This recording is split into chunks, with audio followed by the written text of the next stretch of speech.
Assalamualaikum warahmatullahi wabarakatuh. Pertama-tama marilah kita panjatkan puji dan syukur atas kehadirat Allah Subhanahu wa taala yang telah memberikan rahmat dan kesehatan sehingga saya dapat menyelesaikan tugas saya. Salawat serta salam tak lupa kita kirimkan kepada junjungan Nabi besar Muhammad sallallahu alaihi wasallam. Baiklah, saya akan membahas tentang nilai-nilai kejuangan masa revolusi. Nilai-nilai kejuangan masa revolusi. Banyak tokoh yang terlibat saat proses perjuangan mempertahankan kedaulatan negara Indonesia dengan cara berbeda-beda. Para tokoh masa perjuangan kemerdekaan menunjukkan suri teladan berupa nilai-nilai perjuangan yang patut ditiru generasi sekarang dan mendatang. Dikutip dari situs resmi Kementerian Pendidikan dan Kebudayaan Republik Indonesia, nilai-nilai perjuangan atau nilai-nilai kejuangan masa revolusi meliputi: pertama, persatuan dan kesatuan. Dalam setiap bentuk perjuangan, persatuan dan kesatuan adalah nilai-nilai yang sangat penting. Persatuan dan kesatuan selalu menjadi jiwa dan kekuatan perjuangan.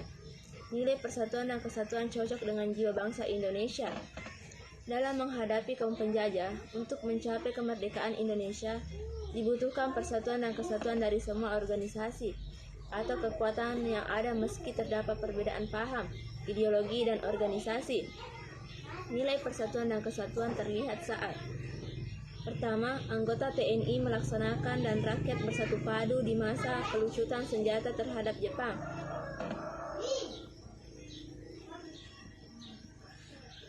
Perang melawan Sekutu dan Belanda. Belanda menciptakan negara-negara bagian dan daerah otonom dalam negara federal sebagai upaya memecah belah bangsa Indonesia. Akibatnya, muncul berbagai kesulitan di bidang politik dan ekonomi di rakyat Indonesia, sehingga banyak yang menuntut Indonesia kembali ke negara kesatuan yang terwujud pada 17 Desember 1950. 2. Rela berkorban dan tanpa pamrih. Nilai rela berkorban menonjol di masa perang kemerdekaan. Para pahlawan mempertaruhkan jiwa dan raga, mengorbankan waktu dan harta benda demi perjuangan kemerdekaan. Telah banyak pejuang yang gugur di medan juang atau cacat dan menderita, serta korban harta benda saat berjuang melawan penjajah demi tegaknya kemerdekaan Indonesia.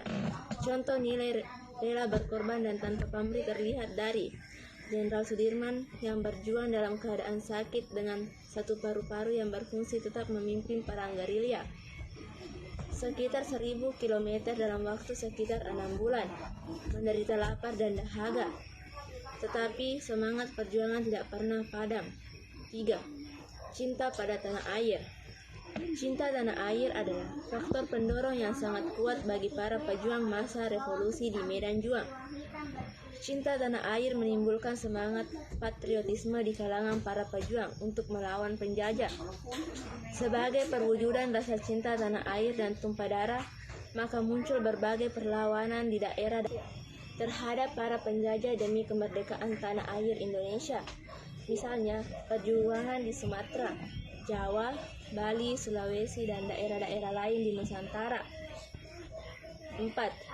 Saling pengertian dan saling menghargai. Sikap pengertian dan saling menghargai dapat memupuk rasa persatuan dan menghindarkan diri dari perpecahan, sehingga timbul kekompakan dan rasa kebersamaan.